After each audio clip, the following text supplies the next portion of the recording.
The federal judge issued a temporary restraining order on the Trump administration's ban on Harvard's ability to enroll international students.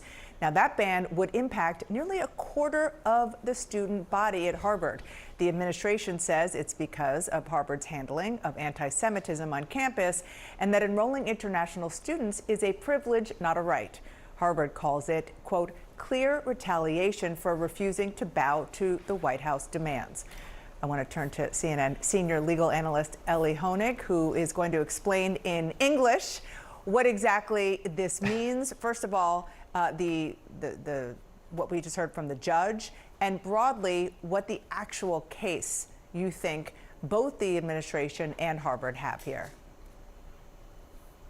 Yeah, so Dana, this ruling just came out minutes ago. It is a big win for Harvard, temporary, but very significant. What this says is the court is blocking the Trump administration from blocking Harvard from bringing in international students. In other words, as of this moment, it's back to the status quo. Harvard may continue to bring in international students. Now, the way this case came about is the Trump administration sent a letter about a month ago in April to Harvard saying essentially, we want the following information on every one of your 7,000 international students. We want disciplinary records. We want records of any obstructive behavior by any of them, any dangerous behavior by any of them. Harvard tried to comply to the extent they could. Some of those terms are very general, but Harvard sent back documents to the Trump administration. The Trump administration said, nope, we're not satisfied, and therefore you can no longer accept these students. Now, the court today said, I'm putting that on hold. The judge said, I'm putting that on hold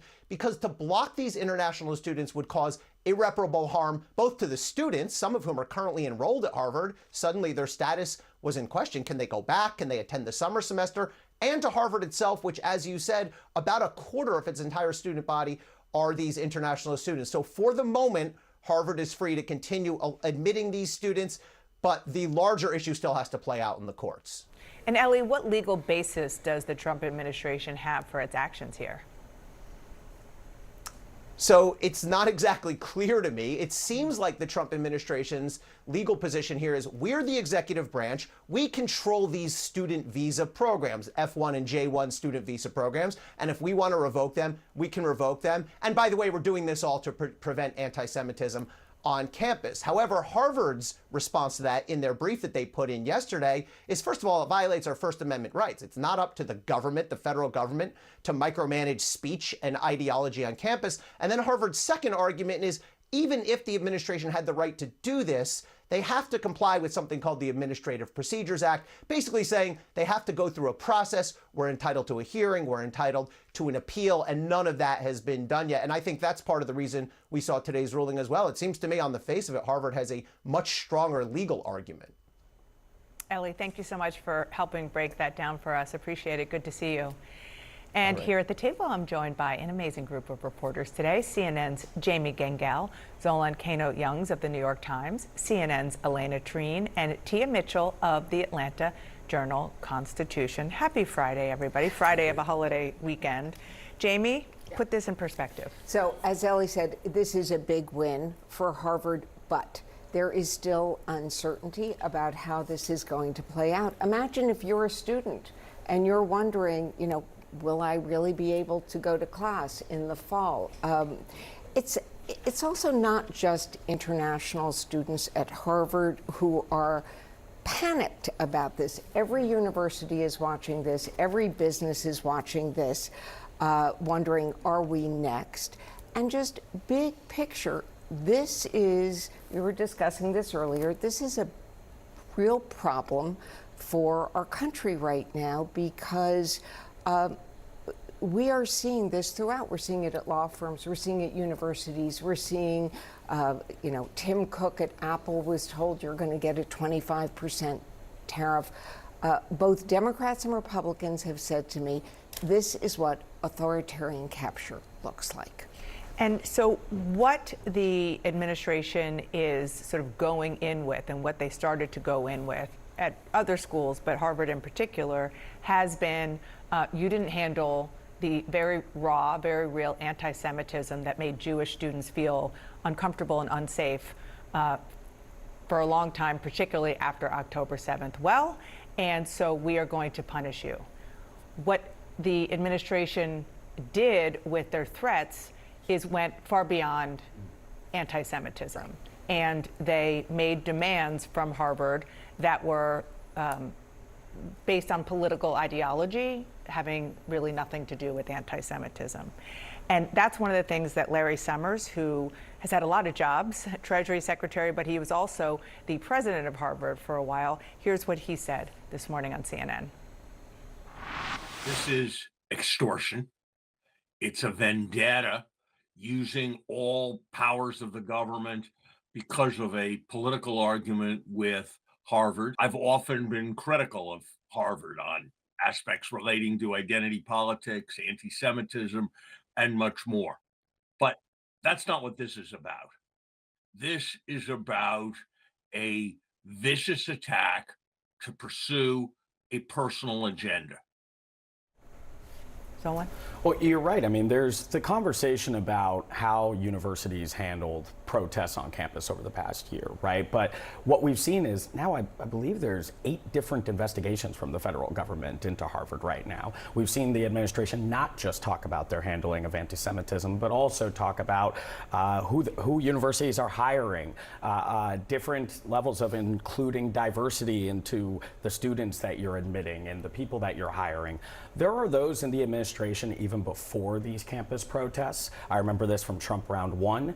That felt that the Ivy Leagues in particular almost set the tone for a more sort of liberal society that we would see, and have tried to change the culture of those universities to have a university system that really does reflect MAGA in a way and reflects the ideology of the federal government. And you're seeing now the sort of a hodgepodge of responses to these universities under that vein.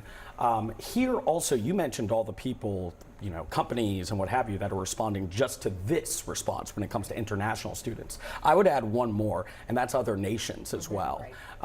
One of the ways that the United States has strong relationships, even with adversaries like China, is through the relationship it has in collaboration with international students. You cut that off, it also is going to have a diplomatic ripple effect as well.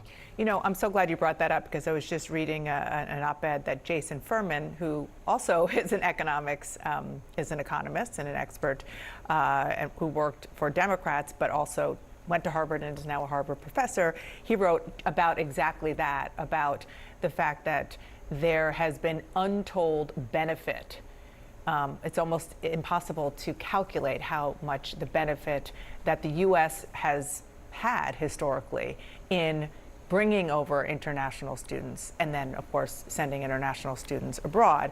That's when it comes to maybe soft power or diplomacy. And then there's just the raw dollars and cents. He wrote here that the U.S. receives as much as $50 billion annually from foreign students.